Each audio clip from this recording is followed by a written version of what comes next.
going live, and I don't know what the lag is, but I'm just going to talk through this. Once I can see for certain, Brother Cole, that people are on and we're connected, I am live streaming through Zoom onto Facebook with my dear brother, Desmond Cole. If you are getting this and you're online, please do put comments in. That's the way that I can check between the lag and where we are real time. So this is Matthew Green. Al Jones is in the house. This is wild. Yo, from Halifax to Toronto, we have activism and intelligentsia royalty. Al Jones, big up yourself. Good afternoon to everybody who's tuning in. My name is Matthew Green. I'm your very proud MP right here in Hamilton Center. And welcome to the second segment of Parliament to the People. Parl to the People.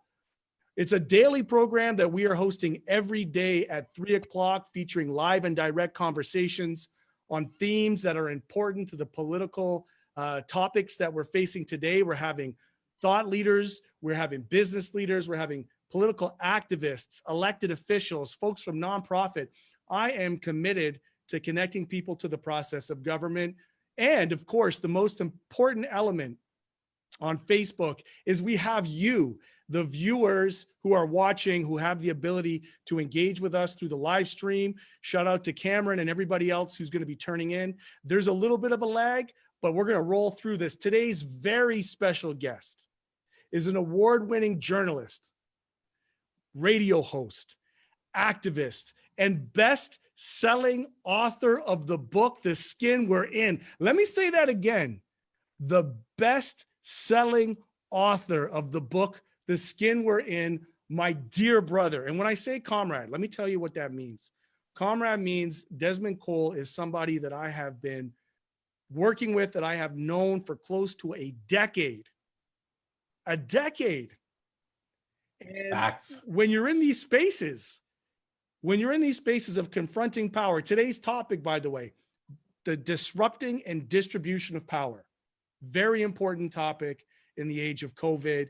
Very important because we got to find ways to take activism from online to the parliament, or to your local school boards, or to your local police boards, or to your local city councils, or to your local legislatures provincially, that we have to explore and address the very critical topics of civil liberties, the limitations of government relief, and the structural inequalities of public services. Brother Cole, second segment. I'm so honored and privileged to have you on today. Welcome. Thank you so much, Brother Green. It is a privilege to be with you. It's been, what now? Almost half a year since you were elected to be a member of Parliament for Hamilton Center. Is that right? Yes, man. It's 6 months, but I'm telling you, these are like dog years, bro. When I first came in, time was flying by, but now I feel like a veteran, you know, where it's such a critical moment in history, in modern Western civilization, in global modern history right now. Well, I want to say congratulations to you, because I still think of you as Councillor Green in my mind, which you did for a long time serving the city of Hamilton. But to see you in... We're just going to go ahead and jump back online. We're going to try to work through the technical difficulties. I'm not sure how long the lag is, but if you're still out there and you're still watching, bless your hearts. This is Matthew Green with our second segment of Parl to the People, Parliament to the People. Yes, it is true that technical difficulties happen. We got dropped on Desmond's end, and I'm going to continue to try to do this, but I'll be honest, Facebook has been super glitchy this afternoon, and I'm not quite sure why, but here we are. We're going to continue to try to have this conversation. My hope is that Brother Cole is going to be able to log back on. In the event he's not, we had some incredible people who were logged on, who were doing incredible work, and it might be the ability for us to kind of adapt and overcome and just continue the conversations. For those of you who are tuning on for the first time, this is Matthew Green, your MP for Hamilton Center, for the second segment of Parl to the People. Parl to the People is a daily program that I am working to host every day at 3 o'clock, every weekday that is, featuring live and direct conversations, tackling important political themes and topics with thought leaders, with activists, with other elected government officials. Yesterday, we had on Peter Julian. We are looking to have on business and nonprofit leaders, and most importantly, you. We are trying to do that. Yes, we have looked at doing stuff on Twitter, but Twitter is also super glitchy. This is the beauty of doing this every day. Every day I'm presented with a new challenge, and every day we try to get a little bit better. First, it was the sound, then it was the lighting, but we're going to try to work through this as Brother Cole tries to get back online so that we can get him into this conversation, because today's discussion was set up to be about disrupting and the distribution of power. We have this so-called democracy in place where we elect people that are supposed to go to the House of Commons and represent our local constituent issues. We know that that is not always the case based on first past the post, based on a over-reliance, in my opinion, perhaps on parties and party leaderships and whips and that whole structure, which really bottlenecks and funnels power into the hands of a very few. But in this day of COVID, where we are all forced to retreat back to our constituencies, it gives us an opportunity to reimagine what democracy would look like right here in Canada in 2020. Not 1867, but 2020. How can we use the tools of technology to be able to address the challenges and the choices and the progressive change in this country? You know, when we talk about disrupting and distribution of power, we talk about reordering the hierarchy to place people at the center of decision making. We have Brother Cole working to patch back in, and if we can get Brother Cole online, it is going to be a happy day. I feel like Flavor Flav on Parle to the People, Brother Cole, because, you know, I got so hyped. I spent the first 20 minutes of the show hyping up the show, and then the tech flopped, but you're back online. Brother Cole, take us away, my man. You have your mute on in typical Zoom fashion. We're going to get there with the lag. No. Okay. Sorry about that, everybody. People are still tuned in, man. Folks were so excited to see you that they stayed tuned in. They stayed. We got about 37 people online. More folks will come online. Shout out to everybody who's tuning in. Brother Cole, let's just jump right into it. Yeah, let's do this before we tempt fate again in the gods. Okay. So, thank you again, Matthew. And one of the things I've been really wanting to talk to you and your audience about today is the issue of policing. You know, some people have been, I know Alex McClellan and others have been using hashtags like policing the pandemic and talking about the way that things have been changing during COVID-19. Rules about what the police are allowed to do to us in our communities have been changing because of this pandemic. I wanted to give people an update because in my work, I'm constantly following what's happening with the police. I'm constantly writing about issues of policing and how they relate to race, where the chances of getting COVID are even higher. We're not helping stop a disease by making more people vulnerable during this time. That's the key point I want to say about policing.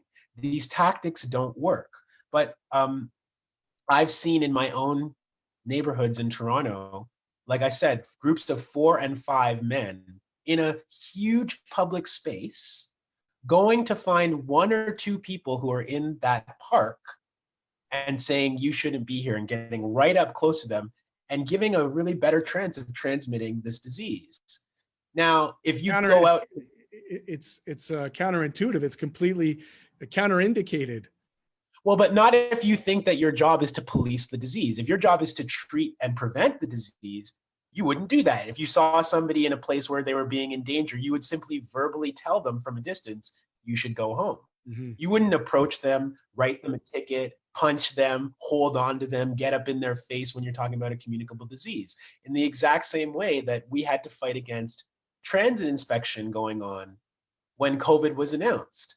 Right. So now we're being told in Toronto that, oh, there's this disease, but you're literally paying people to go from car to car, train to train, bus to bus, and have interactions with hundreds, if not thousands of people And that is a perfect way to spread a disease. But when you have a mentality that is about punishment and enforcement first, who cares about public health? It starts off being, well, we want to prevent COVID, but it ends up being, well, we just want to punish people who we want to scapegoat for COVID. And if you get caught up in this, it's your own fault. Right. I saw a headline today. It was a yesterday story in CP24 of a man impersonating an OPP officer. And what he's doing is he's stopping people in their cars, pretending to be a cop, and asking them if they should be outside and if they should be social distancing. These are violations of our human rights. We have rights whether there's a pandemic or not. You can't just make laws during a pandemic that violate the charter and that violate our basic ability to be safe and protected at all times as Canadians. We don't ever give up those rights, although I think that there's a notion that we do.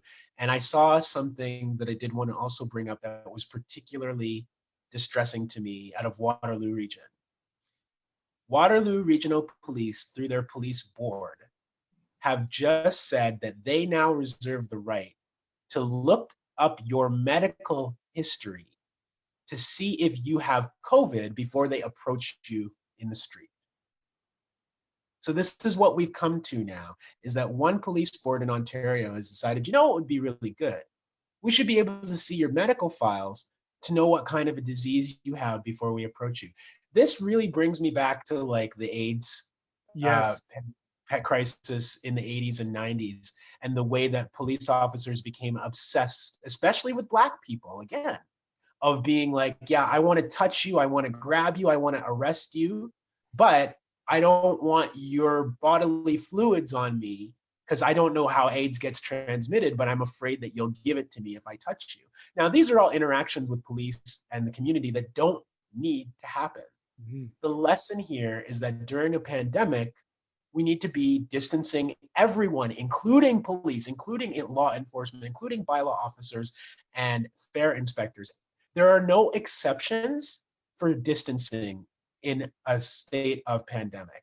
Everyone has to do it, and that includes police and bylaw officers. So you shouldn't be worrying about what my status is with the disease. You should be staying the hell away from me, quite frankly, and from anybody that you don't need to be coming into contact with. And if there are people gathering in public spaces, go talk to them and tell them what the dangers of their behavior is. Educate them. Because if you want to go up to them, you're just spreading the disease. You're just increasing the chances that we will more be sick and that this pandemic will go on and on. So I really just want to challenge the notion that we can police our way out of this crisis. It's not a policing issue, it's a public health issue. It most certainly is. And there's a distinction that I actually, and everything. People do the physical distancing, right, that we've been hearing about and that we've been talking about. And I don't want to give anybody the impression that I don't think that fighting COVID is important. I do think it's extremely important. This is a deadly illness that is killing people. A lot of people in my family are healthcare workers. And so I take things like this really seriously because I've been taught growing up about the dangers of things like this. And when they happen, I have family members who are in really vulnerable circumstances, who have to go to work and who have to continue working despite these dangers. So I understand the real dangers and I don't want to downplay them or have anybody think that I don't take them seriously. But we have this misconception in our society in Canada that you can police a disease, which you cannot do. You cannot police a pandemic. You can create public health measures to try and address the pandemic, but you cannot police your way out of it. Our problem in Canada is that we want to police our way out of every situation, and we want to scapegoat certain people and make it like it's their fault that a disease, a communicable disease, is spreading across the country. What do I mean by this? We've seen something called the Emergency Management and Civil Protections Act in Ontario by the Ford government.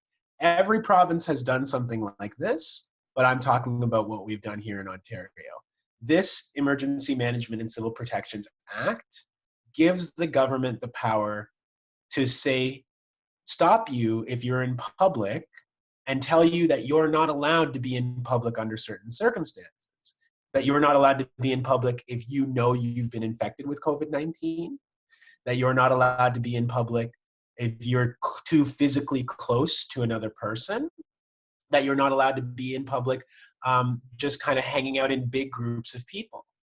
Now, in principle, all of these things make sense, but it's the way that they're being enforced.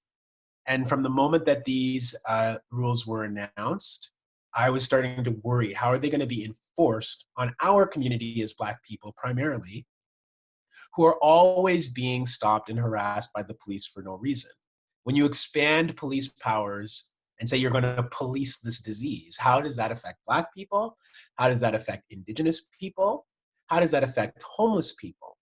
How does that affect people who are on our streets? How does it affect people who may have a mental illness or who may be in public having an emotional or mental crisis? How will they be treated? Will they be treated fairly by the police? Of course they won't, because we are not treated fairly by the police in a normal time. Mm-hmm. So what have we been seeing? There is a story out of Ottawa. I have some notes here that I'm referring to of a man in Ottawa, a 39-year-old Black man who was stopped in a park with his daughter, and he was punched in the face by a bylaw officer who said that he wasn't supposed to be in the park. And the bylaw officer made up a story about this man before assaulting him and giving him over $2,000 worth of tickets after assaulting this Black man in front of his young daughter. Can I make one distinction, my brother? This is Please. what's important for people that are watching, so we have law enforcement, which are officers that are sworn, your police officers, people who work for the Hamilton Police Service are sworn police officers. They are sworn law enforcement officers. They are trained, although I won't get into the adequate, actually I will. They are trained, but not with, they are trained with a use of force continuum. I'll start there to say that they know from the moment they say something to you to when they draw their gun. They're trained on that very well. They're not trained necessarily as well on de-escalation, but that's a conversation that we can expand on. Bylaw officers, by the way, are people who have been employed by the city to, in their regular duties, present bylaw infractions.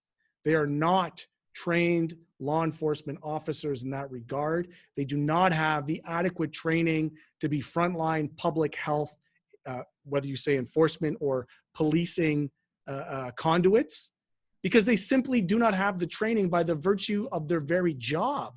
There's been no special training provided to them. At the stroke of a pen here in Hamilton, when they provided our bylaw team, which are all, I worked with them for 4 years. They're well-intentioned people. They want to ensure that the bylaws of the city, noise bylaws, a fence that's too big, animal control, these things are all municipal levels of interaction. They want to make sure that they are addressed, but they're not trained. They are definitely not trained to be dealing with the frontline COVID crisis. I can say that. Sorry, I needed to put that out there to make the distinction between bylaw and police.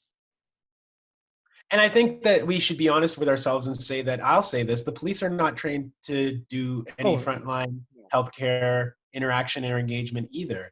And what we have is, in the middle of a pandemic, in the middle of a communicable disease, you're having teams of men who are themselves not social distancing, going around and engaging with and coming close to civilians in an apparent effort to warn them about a disease. But what this is actually about is, so the man in Ottawa, Obi Ifedi is his name, this 39-year-old Black man, he was given over $2,000 worth of tickets and assaulted in front of his daughter. This is an era, Matthew, where people are losing their jobs, where people can't go to work. So if you can't pay your rent because you got a $2,000 ticket for no reason from a bylaw officer, now you're going to choose between what? Paying your rent and feeding your children, or paying this fine? And we have this punitive society that says, well, you shouldn't have been outside then. And that's the whole point. That's, you shouldn't have been outside is not a healthcare provision. It's not a health and safety measure. It's just punitive. Mm-hmm. And we don't need to be punishing people who are going to now what? Lose their home over a bylaw infraction and go have to live in a crowded shelter where the chances of getting COVID are even higher. We're not helping stop a disease by making more people vulnerable during this time. That's the key point I want to say about policing. These tactics don't work. But I've seen in my own neighborhoods in Toronto, like I said, groups of 4 and 5 men in a huge public space going to find 1 or 2 people who are in that park and saying you shouldn't be here, and getting right up close to them and giving a really better chance of transmitting this disease. Now, if you go out, it's counterintuitive. It's completely counterindicated. well, but not if you think that your job is to police the disease. If your job is to treat and prevent the disease, you wouldn't do that. If you saw somebody in a place where they were being in danger, you would simply verbally tell them from a distance, you should go home. Mm-hmm. You wouldn't approach them, write them a ticket, punch them, hold on to them, get up in their face when you're talking about a communicable disease. In the exact same way that we had to fight against transit inspection going on when COVID was announced. Right. So now we're being told in Toronto that, oh, there's this disease, but you're literally paying people to go from car to car, train to train, bus to bus, and have interactions with hundreds, if not thousands of people. And that is a perfect way to spread a disease. But when you have a mentality that is about punishment and enforcement first, who cares about public health? It starts off being, well, we want to prevent COVID, but it ends up being, well, we just want to punish people who we want to scapegoat for COVID. And if you get caught up in this, it's your own fault. Right. I saw a headline today. It was a yesterday story in CP24 of a man impersonating an OPP officer. And what he's doing is he's stopping people in their cars, pretending to be a cop, and asking them if they should be outside and if they should be social distancing. These are violations of our human rights. We have rights whether there's a pandemic or not. You can't just make laws during a pandemic that violate the charter and that violate our basic ability to be safe and protected at all times as Canadians. We don't ever give up those rights, although I think that there's a notion that we do. And I saw something that I did want to also bring up that was particularly distressing to me out of Waterloo Region.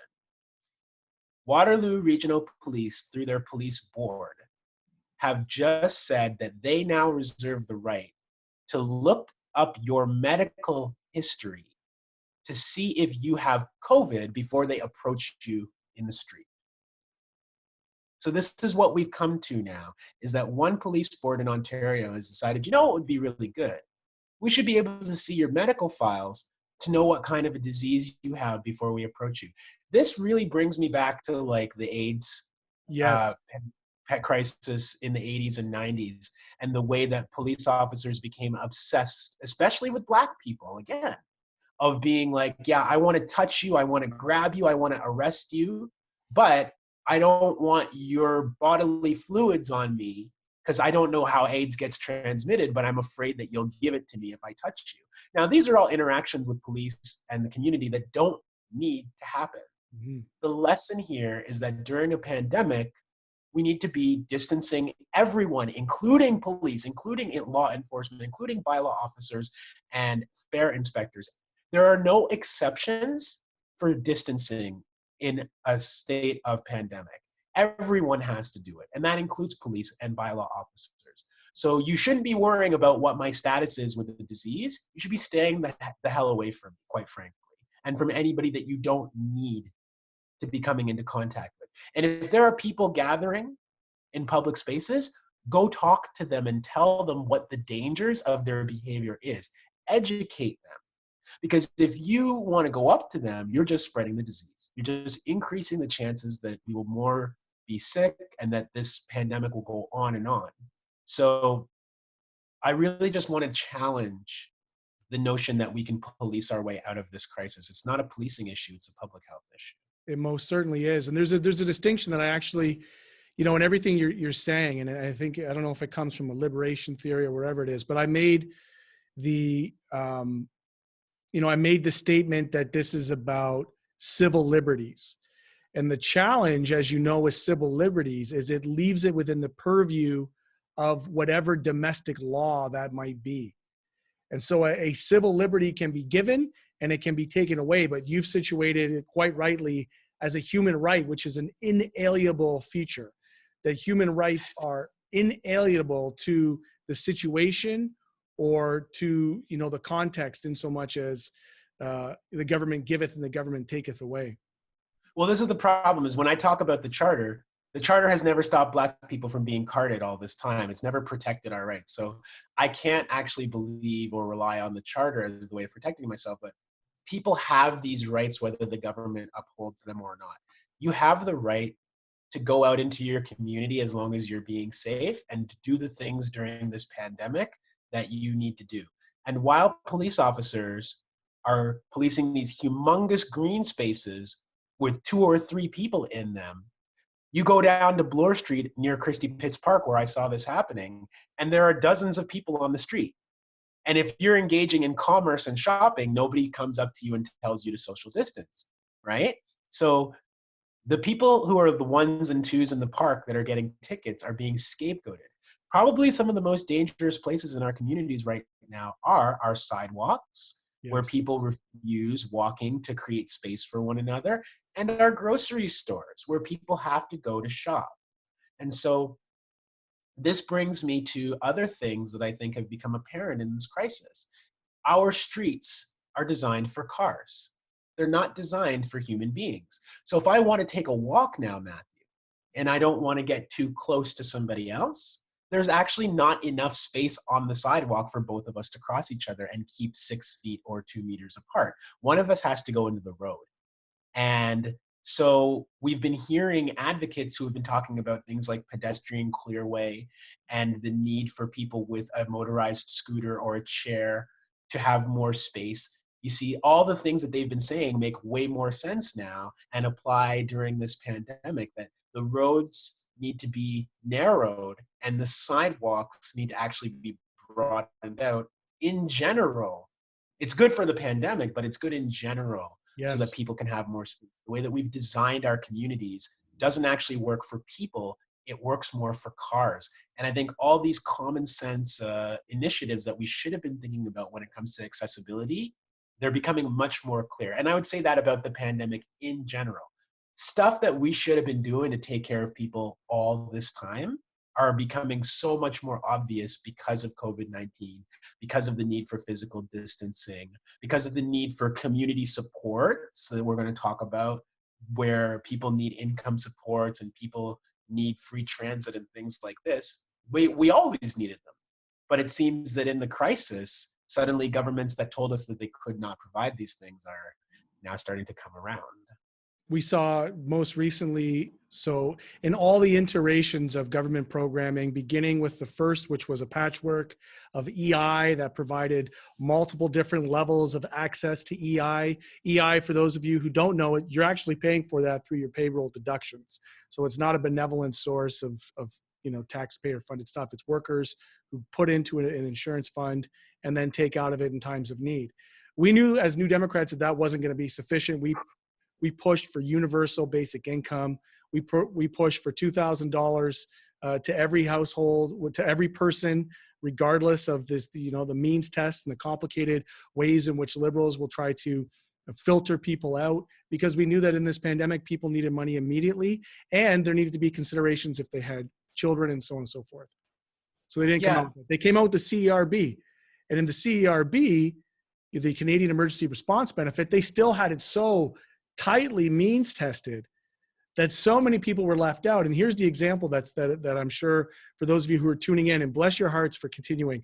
It keeps kicking us back on and off, but we're going to keep rolling through this. And at the end, I'm going to post the recording. So if you're patient and you're staying with us, I appreciate it. Feel free to put some questions in the comment box. We'll try to get to those. But with CERB, they left out students. And this is an interesting test here.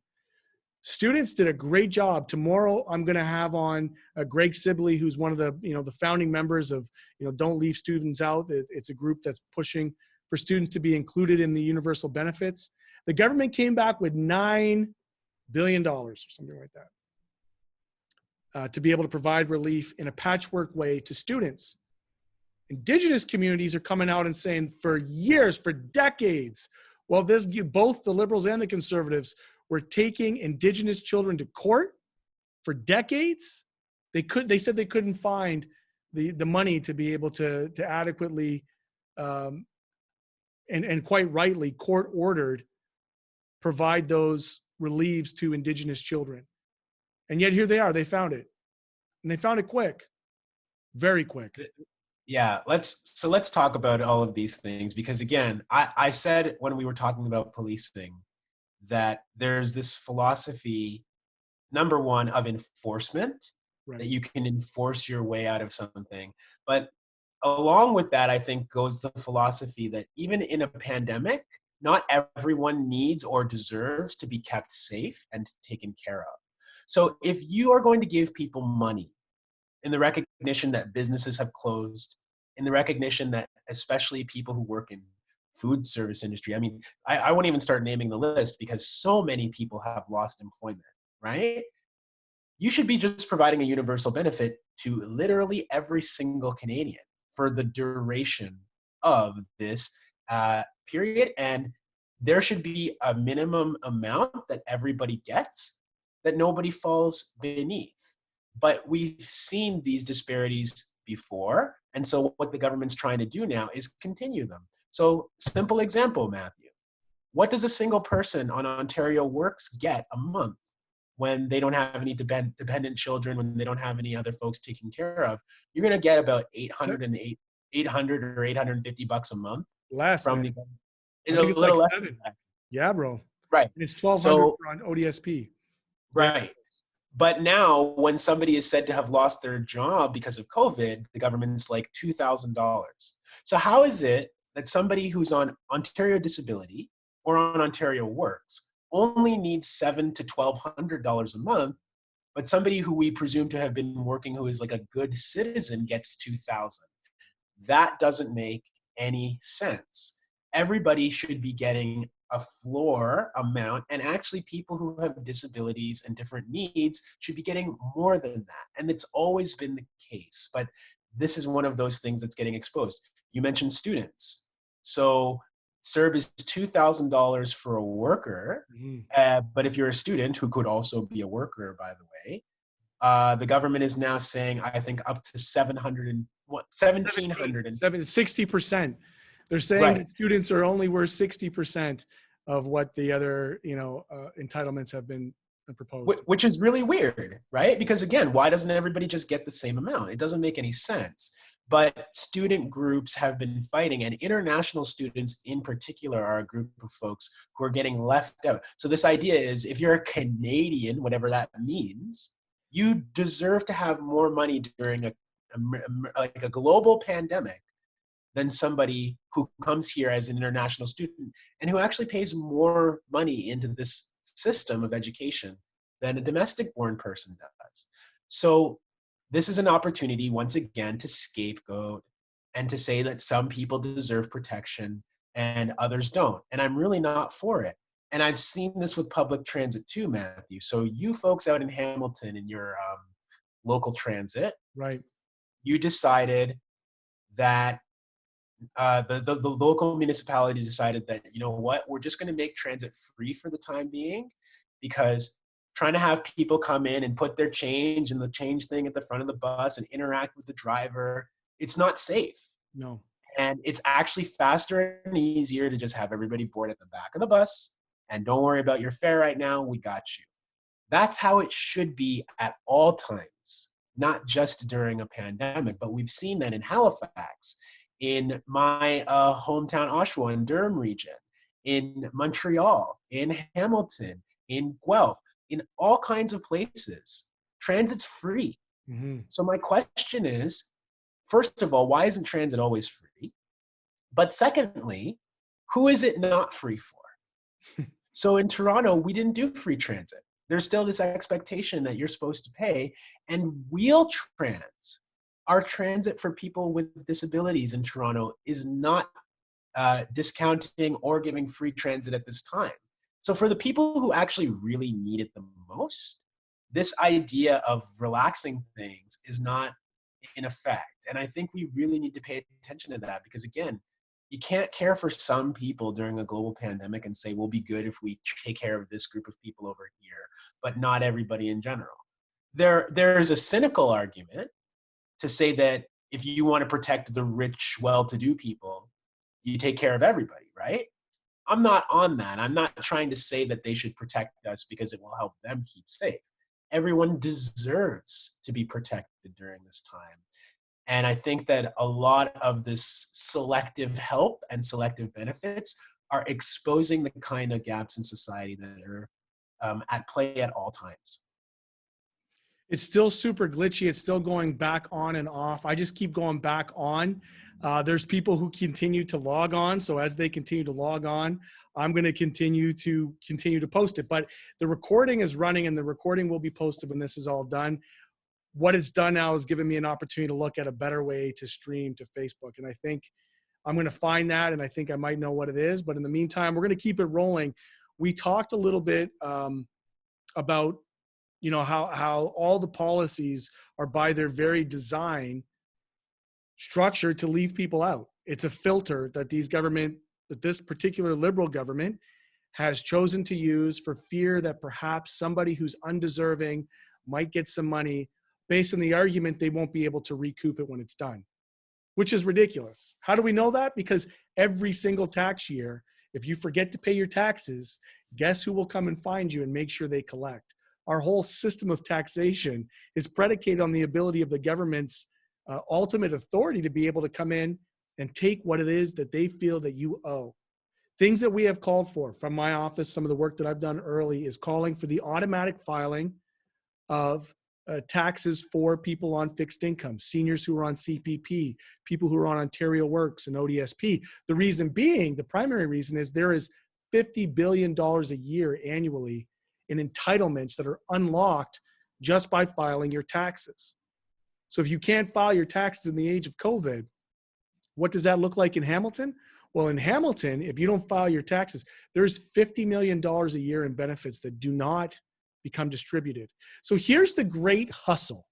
Here's the great liberal hoax, is that they make these faux aggressive announcements with big dollars attached to it. We're going to provide billions of dollars to this group and billions of dollars to that group, while simultaneously filtering everybody out, knowing that the bureaucratic systems they have in place are going to filter people from eligibility. So ultimately, they're never going to have to distribute the money, or at least not in its entirety. National Housing Strategy is a great example. So what you've laid bare in that is not just the inadequacies of government response during COVID, it's the glaring inadequacies. I don't even know if it's inadequacies. I think it is it's the feature, not the bug, of liberalism, of the veneer that they have your back and they will provide the social safety nets that are necessary. And what we've come to discover for the professional class that are out there who are struggling perhaps for the first time in their recent memory is that when the chips are down, you too will also be filtered out. There are ways that this can be easy. There are ways that we can provide direct money into everybody's pocket using the same avenues that we're using right now without the means testing. So let's talk about inequality and structural inequality in our public services, Brother Cole. Yeah, I mean, the biggest, I think, gap that I'm seeing of all the groups that are excluded, and of course, when I say all the groups, I acknowledge that some people are Black and homeless, some people are Indigenous and maybe living with a disability, that these aren't discrete groups that only some of us fall into, that there are intersections and connections between these groups, that people are living with a lot of these different situations. But it's really people without Canadian status who I worry about probably the most. And I see immigrant people to this country who, even again, during a pandemic, we shut down the border between Canada and the United States. I don't know when that has ever happened, if it's ever happened, that we closed the so-called longest undefended border in the world between Canada and the United States. And that includes to asylum seekers. So Canada and the United States, through the Liberal government, have made a deal now that if an asylum seeker from the United States territory tries to come into Canada during the era of COVID, they will be sent back. And this is in a time when ICE is still doing raids in the United States. ICE is still trying to deport people. ICE is still assaulting people and dividing families. And we Canadians, the Canadians of the famed Underground Railroad, are like, yeah, Underground Railroad, that's closed now. You can't get in. We're not providing sanctuary anymore. This is the country that we've become under Justin Trudeau. But temporary foreign workers still allowed into the country so that they can come to Southern Ontario and grow vegetables for people during a pandemic. And who are those workers? They're workers primarily from Jamaica and other countries in the Caribbean and from Mexico. Yep. Right? And so for some reason, no travel for anybody because it's too dangerous, but we still need people to come and grow our food. And those workers are being exploited all the time. Those workers are living in cramped and unsafe conditions all the time. Those workers are denied healthcare access all the time. But in this particular moment, imagine having to come and work during this pandemic. The Jamaican government, it was reported in some excellent reporting through the Toronto Star the other day. The Jamaican government is actually making temporary workers to Canada sign a waiver saying that if you get COVID in Canada as a Jamaican temporary worker, the Jamaican government won't take care of you.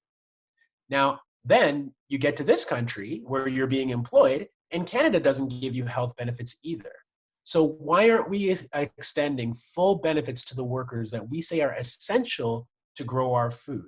And by the way, you notice how these jobs are not for Canadians, even in a moment where we're facing a global crisis. Like, no Canadian is coming out of their house to come and go and pick vegetables or grow vegetables or fruits on a farm, because that is low wage, thankless, highly skilled, though, labor that is farmed out to people who don't have status and who don't have citizenship and protections. And that's not going to change during a pandemic. So we really need to extend protections. Migrant Workers Alliance and a lot of other groups have been continually fighting for the rights of migrant workers who come to Canada from other places and who are forced into horrible labor conditions, no healthcare access, sent home if they talk about their working conditions. People right now, Matthew, are speaking out under threat of deportation to say, I'm working in this COVID era and my work conditions aren't safe. People who are in jail right now, who are cramped in jail conditions, or who are immigrants who are in immigration detention, they are risking more punishment to speak out and to say these conditions of immigration detention that we're living in are not safe. We saw 4 people in Laval, Quebec be released from a detention center recently because they went on a hunger strike. To be like, there's no reason for us to be in an immigration detention facility, especially during this pandemic, and we're not eating. And that's what they had to do in order to get the government to let them out. But there are people in jails and detention centers across this country right now who are not living in safe conditions during this pandemic. So I think that the biggest group that I think we need to be, anyway, for myself and my attention, a lot of it is going towards is people who don't have any status. And I tie that into how Indigenous communities are being treated in this country. We are all treaty people. We're all living on stolen territories.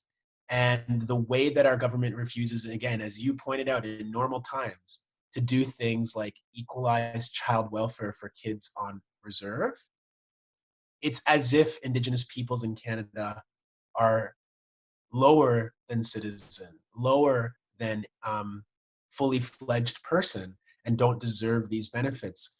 So anybody who can fall into that category in a normal time is even more vulnerable now. You're on mute for me, brother. Sorry. This is a gut check. This is a soul searching moment for Canada. I can tell you that it only took me 2 weeks inside the House of Commons to get very clear, sitting beside my seatmate, Leah Gazan, Mumalak, Cluck Cluck from Nunavut, that every day as Indigenous peoples, First Nations, Inuit peoples, Métis folks who are in the House of Commons that have to stand up and debate their humanity, that it is very clear based on the government's treatment of First Nations, Métis, and Indigenous people in this country that there is a second-class citizenry. It is very clear that when we talk about shutting down the borders and pushing people back to ICE, that in Canada, in fact, as you've identified time and time again, we have our own prisons. If it's in Lindsay, Ontario, if it's in Laval, that in the States, they're caging kids, and we're separating families too. And we have to get beyond the Canadian exceptionalism that somehow, because we look down to the States and we maple wash our morality by thinking we're just a little bit better than them, that we have to own this stuff. I'm proud to say that we have taken action for this. And I know I can already tell you, working closely with Hassan Saeed and others, that there is serious work afoot to ensure that everybody is treated with basic human rights and dignity. And we talked about that. I'm not sure if it cut out or not, but I'll say it again. The difference between a civil liberty is that a civil liberty is given and therefore can be taken away from society and from government. A human right is inalienable. And I talk about my people all the time, Brother Cole. I am the descendant of freedom seekers. My people were the first refugees in this country, 5 generations deep in Canada, escaping the Underground Railroad. Today, I'd be turned back at the border. That's a fact. What kind of Canada do we want to be? Who are we really is the question that you pose, and I think begin to explore and answer in your book, The Skin We're In. Started off as a Toronto Life essay, morphed into a national bestseller. I would love for you to take the opportunity, for those that are tuning in. We've been online and offline. This conversation was too important not to have, and it was too important not to record. I'm going to post this online in its entirety. Brother Cole, if you could share with us where we're at as a country, in 2020, despite the maple washing that happens, share with us the impetus for The Skin We're In. It's covered off, I think, a lot of these topics. COVID is not discovering inequality, it's revealing it for people who live this every day. Brother Cole, share with us about your book. I know that you can't be out on tour, and I want to make sure everybody who watches this has a chance to hear about your work. Well, thank you. I appreciate that. And it is an appropriate segue, because we don't just discover these things during a crisis. They may become more obvious during a crisis, but they're always here. So the full title of my book is The Skin We're In, A Year of Black Resistance and Power. It is published by Doubleday Books. I had a wonderful team working with me to create this piece of work over several years. And my book focuses on actually a single calendar year, and that's the year 2017. So what was so special about 2017? Nothing, except that that's when I was writing, and I wanted things to be very current. And I wanted to address the issue that you have highlighted here, is that why do we pretend that Canada is so different from our neighbors to the south, whom we share the longest border in the world with, whose media is our media, whose culture is actually really our culture, and we do everything the Americans say. Justin Trudeau has been unable to take a stand against the evil orange man in the United States, and people who want to defend that will say, well, he has to go along with them. The Americans are so much more powerful. That's a really good argument for the fact that we're not actually all that culturally or operationally distinct from the United States. But what we like to do in Canada is we like to say that we're nicer, we're better to our civilians, we're more multicultural and diverse. And these are all mythologies. So I wanted to explore these mythologies by just looking at 1 year in Canada and saying, forget about America. We're not talking about America. We're not comparing and contrasting. Let's just look at how Black people get treated in Canada over the course of 1 year. Let's look at that in the arts. Let's look at that in our education systems. Let's look at that in the prison system. Let's look at that as far as immigration is concerned. Just Canada. When you can't compare yourselves to the big bad boogeyman, what does it look like? and what I explore over the course of 1 year in this book is a Canada that Black people, of course, are very familiar with, a Canada that does not provide equal opportunity for you if you're Black, a Canada where if you're Black, you're much more likely to be arrested and go to jail, where you're much more likely to be denied the educational capacities and like educational credentials that you have and not get the job that you deserve. This is a Canada where Black children are horrendously and disproportionately kicked out of school, suspended and expelled compared to their white peers and other peers. And that's across Canada. It's not just in Ontario or in Toronto or in Hamilton. We're seeing those things for outcomes for Black people across the country. We're seeing attacks by police or by white civilians against Black communities that go unpunished across the country, whether that be the attack on Dion Renee in the Toronto Police Services headquarters, the attack on Defonte Miller by a white police officer and his brother, whether that be the attack of John Samuels, an art gallery owner, the very first story in the book. I'm trying to weave these stories together in the book so that we can tell a narrative of Blackness that doesn't just look at 2017, but actually says, well, how did we get here? So if Black kids are disproportionately suspended and expelled today, what did that look like in the 2000s, in the 90s, and in the 80s, and in the 70s? And I go back. I try to give context and stop pretending like Black people just got here yesterday and that our issues and challenges with colonialism and white supremacy just started yesterday. They did. And the result is a book that tries to weave this narrative of our experiences across Canada together, and that also pays tribute to the fact that, as I said before, we are all treaty people. This is a stolen country, and that we are on Indigenous territories, and we cannot get free as Black people unless we're fighting with our Indigenous friends, and unless we're paying tribute to the fact that these are territories that have to be returned, and that the ways that have been attempted to be wiped out by colonialism of First Nations, Métis, and Inuit people have to be restored to Canada. And that we can all be a part of that. I think that, you see, zero-sum colonialism says, well, Indigenous peoples will take the land back and kick us all out. No, no, that's how colonialism behaves. How come white people were somehow welcomed here when they first came? Why were they not just chased away? Because the traditions that they met here allowed for Indigenous peoples to say, maybe we can share with you. Maybe we can coexist with you. And when the British realized that they could use that goodwill to their advantage, there was genocide, and there were laws, and there was an Indian Act. So one chapter in my book, the July chapter, every chapter of the book being 1 month of the year, January, February, April, May, the July chapter features Canada 150, because July of 2017 was our Canada 150 celebrations. And we saw this unbelievable uprising of First Nations, Métis, and Inuit people being like, actually, no, not Canada 150. We're not celebrating 150 years of genocide. So just as I document in this book the way that Black people are not only experiencing challenges, but fighting back, that one chapter in the middle of the book is to show how Indigenous resistance continues and thrives and evolves in Canada. So yeah, I wanted to look at the ways that we experience challenge and difficulty, but also the ways that we continue to fight back and make a future for ourselves as Black people in this country.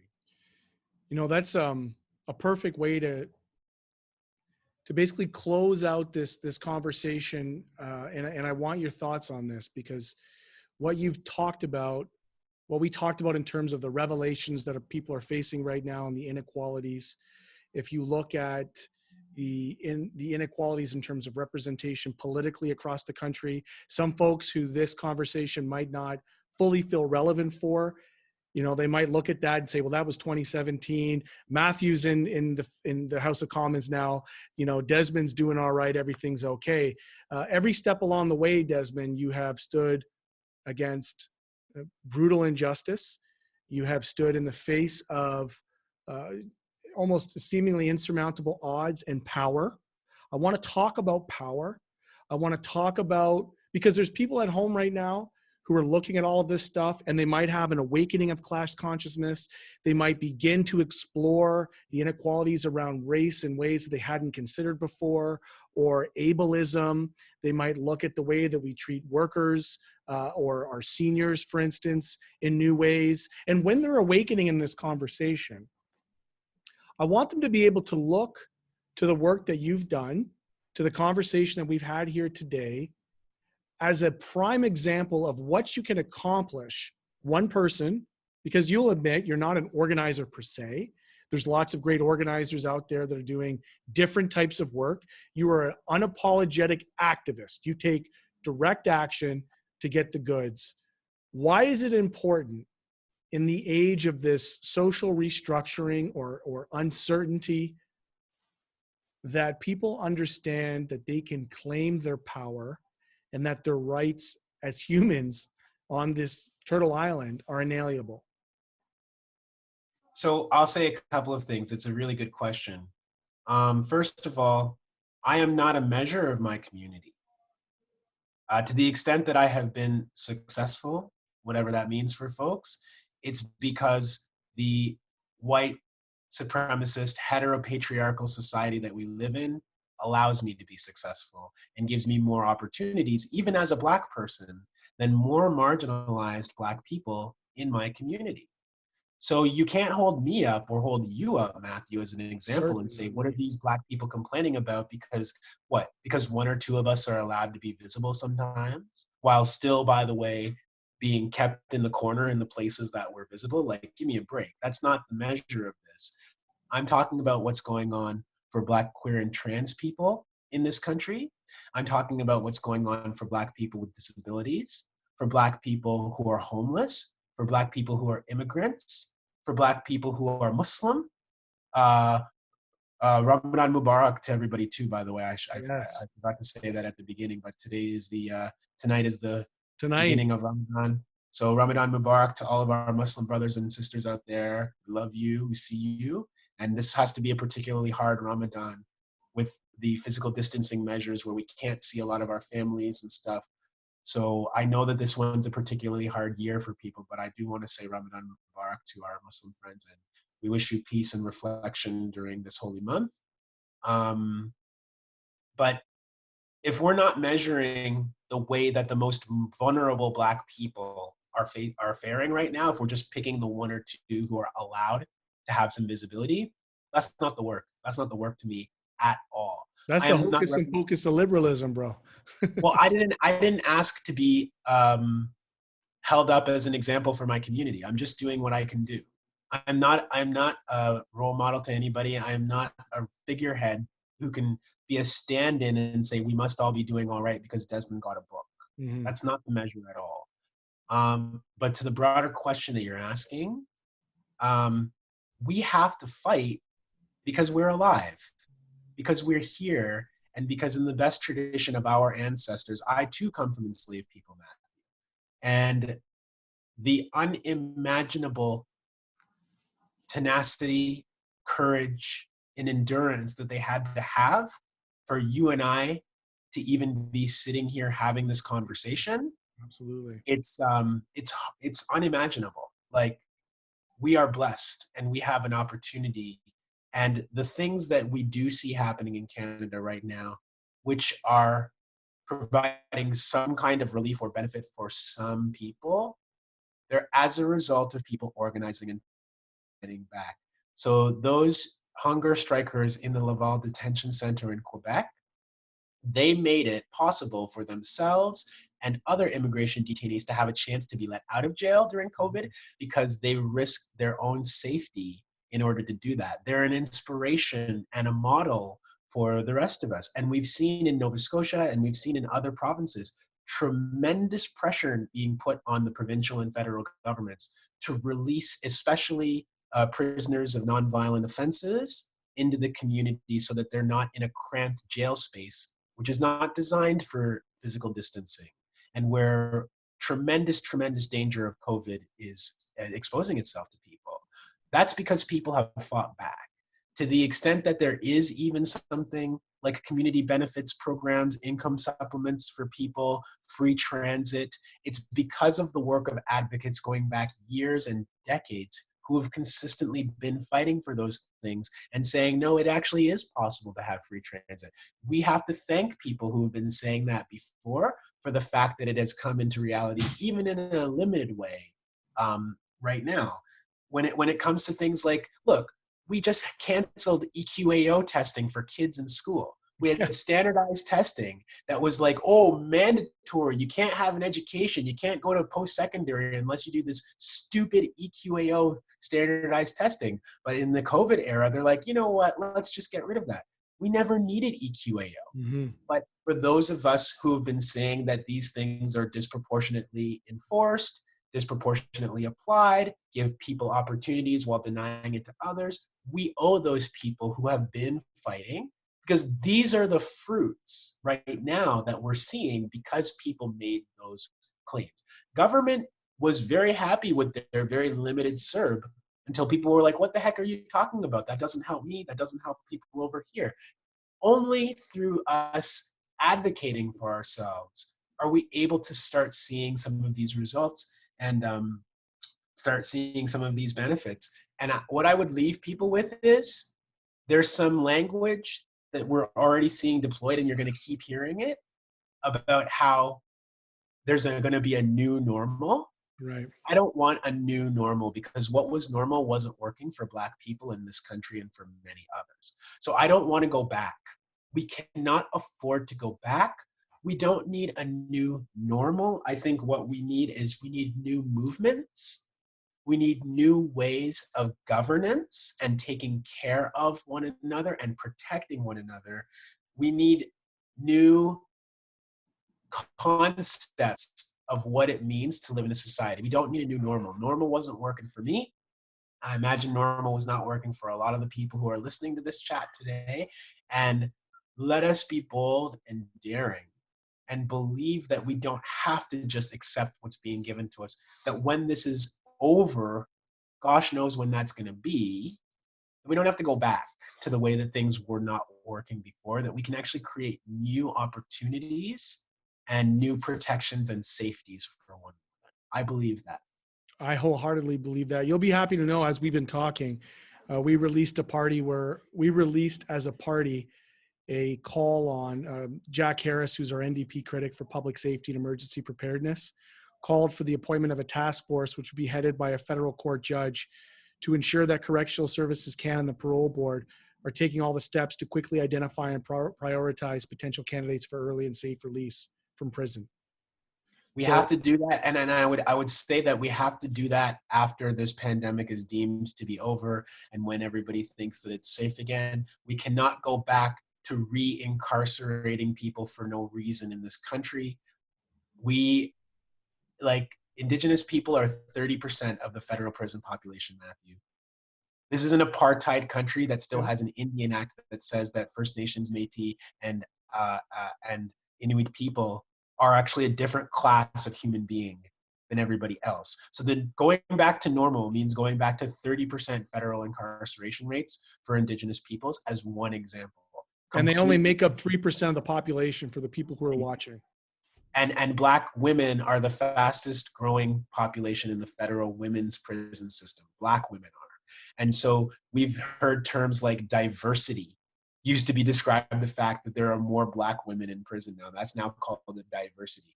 I'm not playing these diversity and multiculturalism games in Canada when we have the same disparities and white supremacy that other places have. We just call it something else. We don't have to live this way. But until we start using honest language and honest framing about what happens in this country, until we set our own bar, and that the bar for the Americans is not how we, who would judge themselves by a bar of the United States of America? Who would say that that's the bar for determining how best we live or how best Black people are being treated? That's not my bar. I don't give a shite about what's happening in the United States of America.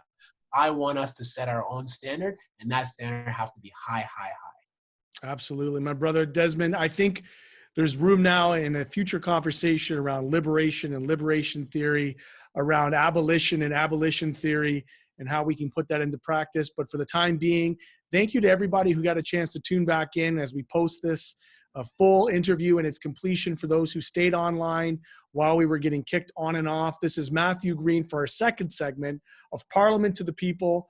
We're going to be back again tomorrow at 3 p.m. with Greg Sibley, talking about students and how students have been left out and how they're organizing and becoming aware of their class consciousness in different ways. We're going to continue to find ways that we can take activism online all the way to the Parliament, and I'm going to continue to commit to bringing Parliament directly to you, the viewers who are watching. You do have the opportunity to go ahead and follow my page, like the page, and also set up notifications to get the live streams that come directly to you. In the next hour or so, I'm going to be testing a couple different ways that I can continue to do this live stream without the glitches. Brother Cole, thank you so much for your patience. I appreciate you, my guy, and I wish you all the best. For those that want to get a hold of the skin we're in, they can do it by purchasing physical copies. I'll put the link in the video here. And you can also get an audiobook where Brother Cole will narrate his story to you. So talk about bedtime stories in a real way. Brother Cole, I got nothing but love for you, my man. I appreciate you and I love you dearly. I love you too, Brother Green. Stay safe. Wishing all your people safety, happiness, and health. Thank you so much for doing this. Keep up the wonderful work that you're doing. Big love to you. Peace.